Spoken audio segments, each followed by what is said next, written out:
Alhamdulillah alladzi 'allamal Qur'an khalaqal insana 'allamahul bayan wa faddala habibahu 'ala rusuli bi inzalil Qur'an wa karrama ummatahu 'ala sairil umami bi tilawatil Qur'an. Allahumma salli wa sallim ala sayyidina wa maulana Muhammad wa ala alihi wa ashabihi bi'adadi asraril Qur'an. Amma ba'du fa ya ayyuhal hadirun rahimakumullah, usikum wa nafsi bi taqwallah. Ittaqullaha mastata'tum wa'lamu annallaha yuhibbul muttaqin. Wasma'u ma qala rabbukum la'allakum turhamun.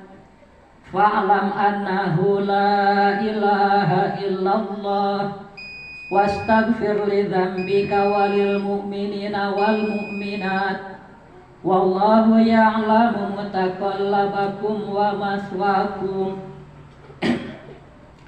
Shadaqallahul azim wa shadaqa rasuluhun nabiyul karim wa nahnu ala dzalika minasyahidin wa syakirin. Hadirin jamaah Jumat Masjid Al-Musyawarah yang dimuliakan Allah. Wasiat dengan takwa adalah salah satu rukun khutbah yang mesti disampaikan oleh khatib di dalam khutbah Jumat. Takwa adalah imtisalu awamirillah wastinabu nawahi, yaitu melaksanakan seluruh perintah Allah dan menjauhi seluruh larangannya. Tentunya pelaksanaan terhadap perintah Allah itu dan menjauhi semua larangannya akan sah dan diterima jika di dalam hati kita sebagai pengamalnya ada iman. Jadi inti dari takwa adalah perpaduan antara iman dan amal soleh. Iman merupakan bagian amaliyah batin, sedangkan amal saleh merupakan bahagian dari amaliyah lahir. Hadirin, dalam melaksanakan perintah Allah tentu akan ada kendala jika kita tidak tahu apa itu perintah Allah. Oleh karenanya kita selalu dituntut untuk selalu mempelajari hukum-hukum Islam agar bisa melaksanakan perintah-perintah Allah tersebut. Hadirin jamaah Jumat rahimakumullah.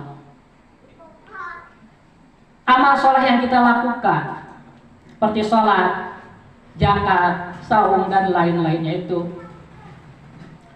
itu semua disebut hukum syara, hukum Islam atau hukum fikih. Jadi namanya ada macam-macam, intinya amal. Bagaimana kita bisa memahami amal-amal yang tersebut? Hadirin jamaah Jumat, agar kita bisa mengerti hal itu maka khatib ingin menyampaikan suatu riwayat hadis yang termaktub di dalam Sunan Abu Dawud, di mana pada suatu ketika Rasulullah SAW mengutus salah seorang sahabatnya yang bernama Mu'adz bin Jabal untuk diangkat sebagai mufti di negara Yaman pada waktu itu. Namun sebelum berangkat, Rasul menginterview dahulu. Rasul harus yakin bahwa Mu'adz ini memiliki kompetensi sebagai mufti di sana. Dalam suatu pertemuan Rasul bertanya kepada Mu'adz, kaifa taqdi idza arada laka qada'un? Wahai Mu'ad, bagaimana caramu jika disodorkan kepadamu suatu kasus hukum? Qala, Mu'ad menjawab, Aqdi bi kitabillah. Ya Rasulullah, ketika itulah saya akan menghukumi dengan hukum yang sesuai dengan kitab Allah. Rasul terdiam sejenak, tanda setuju. Kemudian beliau bertanya lagi, Fa ilam tajid bi kitabillah. Lalu bagaimana hai Mu'ad jika solusi hukum yang kau cari itu tidak terdapat secara langsung di dalam Al-Quran? Hadirin jamaah Jumat, mungkin sampai dialog tersebut kita bisa memahami bahwa secara naluriah Rasul sudah memperkirakan bahwa suatu saat akan ada hukum-hukum yang solusinya tidak bisa didapat langsung dari Al-Quran. Sehingga itu ditanyakan kepada Mu'ad, wahai Mu'ad, bagaimana jika solusi yang kau cari itu tidak kau temukan di dalam Al-Quran? Namun Mu'ad kemudian menjawab, Fa bisunati Rasulillah. Ya Rasulullah, ketika aku tidak menemukan solusi hukum dalam Al-Quran secara langsung, maka aku akan melihat sunnah Rasulullah atau hadis. Jadi ini menunjukkan bahwa hukum itu bertingkat. Sumber pengambilan hukum itu bertingkat. Pertama adalah Al-Quran, kedua Al-Hadis. Rasul pun terdiam sejenak karena setuju. Kemudian Rasul bertanya lagi, Fa ilam tajid bi sunnati Rasulillah wala bi kitabillah. Baiklah Mu'ad, lalu bagaimana jika solusi itu tidak engkau temukan baik di sunnah Rasul maupun di kitab Allah? Jadi dalam hadis tidak ada, tidak ditemukan.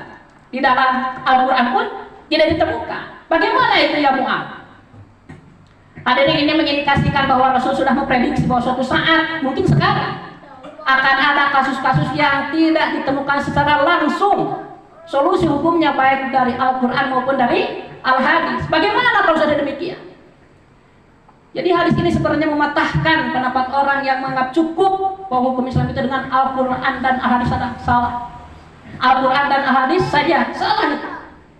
Karena hadis menyatakan demikian, dan hadis ini tidak pernah mereka bahas. Jadi mereka memilih hadis itu. Kalau kita tidak, pakai semua. Mu'ad menjawab, Astahidu ra'i wala'alu. Ya Rasulullah, ketika aku tidak menemukan solusi hukum baik dari Al-Quran maupun dari Al-Hadis, maka ketika itu saya akan ijtihad tanpa ragu-ragu. Rasulullah